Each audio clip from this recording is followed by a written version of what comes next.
Kenalin, nama aku Kansa. Sekarang aku jadi salah satu penyedia jasa fotografi lah di bidang food specialty-nya. Sekarang aku juga sambil kuliah dan juga merintis usaha aku sendiri.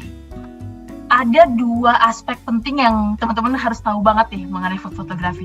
Bukan tentang mahalnya kamera, bukan tentang lamanya kita pakai kamera, atau bukan tentang seberapa pintar kita main kamera, tapi tentang seberapa kita mau ekspor dan kreativitas kita dipakai nih. Kita bahas ke elemen penting saat memotret makanan. Oke, pertama kamera, udah pasti dan wajib harus punya dong. Gimana kalian mau foto kalau nggak ada kamera? Tapi nih biasanya banyak banget teman-teman yang minder, kayak nanti kalau gue foto hasilnya kurang bagus nih karena kamera gue aja nggak mahal, kamera gue aja nggak berjuta-juta, atau kamera HP gue aja bukan iPhone, pasti hasilnya jelek. Enggak teman-teman, jangan takut sampai situ, karena food fotografi atau fotografi itu nggak cuman mengenai seberapa mahalnya kamera kalian, tapi seberapa kreativitas kalian bisa dituangkan di dalam foto itu. Nah, yang kedua mengenai cahaya. Nah, ini yang menjadi hal yang sangat tricky menurut aku di bidang food fotografi. Kenapa? Karena perbedaan cahaya itu bisa mengubah warna makanan loh teman-teman. Jadi aku pernah foto sushi. Sushi itu kan identik salmon tuh warna merah ya kan. Nah, tapi ketika kita foto, karena kebanyakan lighting, warna merahnya keluar, jadi warnanya putih. Nah, itu kan gimana kita mau nunjukin sisi merahnya salmon kalau misalnya keterangannya terlalu bright gitu, cahaya terlalu over. Nah, itu bagaimana kita bisa memainkan cahaya itu. Nah, yang ketiga itu ada properti. Jadi mungkin teman-teman kayak, properti mahal banget lagi nih, terus harus mikirin sendok aja harus beli dulu, atau piring aja harus yang mahal dulu. Enggak teman-teman. Jadi pemulaan aku tuh fotografi, aku pakai piring-piring di rumah aja. Nggak perlu yang mahal-mahal, nggak perlu yang banyak corak, yang satu piring 150.000 tuh nggak perlu. Yang penting apa? Yang penting kalian tahu bagaimana cara implementasinya gitu. Tapi aku punya salah satu tips gitu.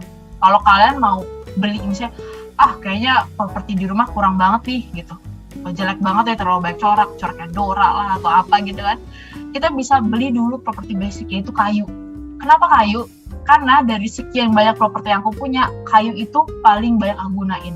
Karena kayu itu sifatnya dia bisa dipaduin apa aja gitu. Kalian bisa buat nasi, bisa buat mie, bisa buat berbagai macam lah. Kalau properti basic kayu, kalian bisa beli piring kayu, mangkok kayu, sendok kayu, sumpit kayu. Pokoknya properti basic yang kalian punya tuh itu harus kayu gitu.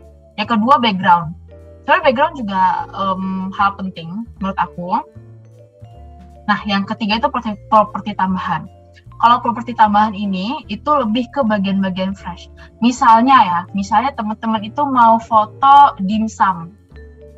Tuh, kalau kita cuma foto dimsum tapi nggak ada elemen di samping-sampingnya, itu bakal terlihat jelek. Maksudnya bukan jelek ya, terlihat kosong gitu. Sekarang kita masuk ke pengaturan kamera. Ini kalau kalian pakai kamera handphone ya, itu usahain pakai natural light aja ya teman-teman, pakai cahaya matahari aja. Kenapa?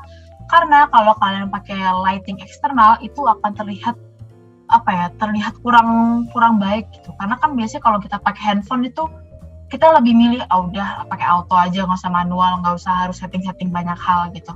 Tapi aku mau ngasih tips and trick gimana caranya biar pengaturan kamera kita itu lebih kelihatan stabilize, biar kelihatan cakep gitu kalau di foto.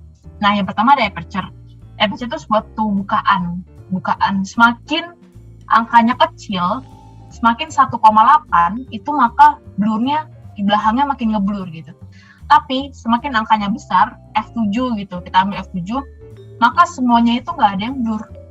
Kelihatan realistis aja gitu, nggak ada yang kita maksain blur. Nah, sekarang kita bahas tentang shutter speed.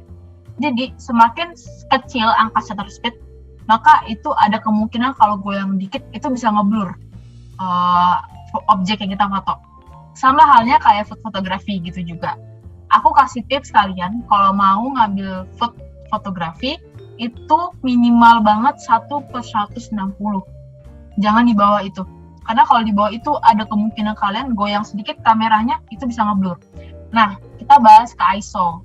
Kalau semakin gede angka ISO, semakin 5.000, 8.000, 10.000, 20.000, 25.000 itu akan memunculkan noise. Noise itu apa sih? Noise itu bintik-bintik. Jadi kalau kalian di foto ada zoom, terus kalian zoom itu foto, itu banyak bintik-bintik. Nah, bintik-bintik itu adalah namanya noise, teman-teman. Nah, jadi aku sarankan untuk yang pakai kamera ISO-nya tuh di 2000 aja, atau enggak di bawah 2000 gitu. Oke, sekarang ngeditnya gimana sih gitu kan? Udah foto bagus-bagus, terus udah shutter speed dan lain-lainnya udah di setup, udah oke. Ngeditnya gimana nih Kak gitu kan?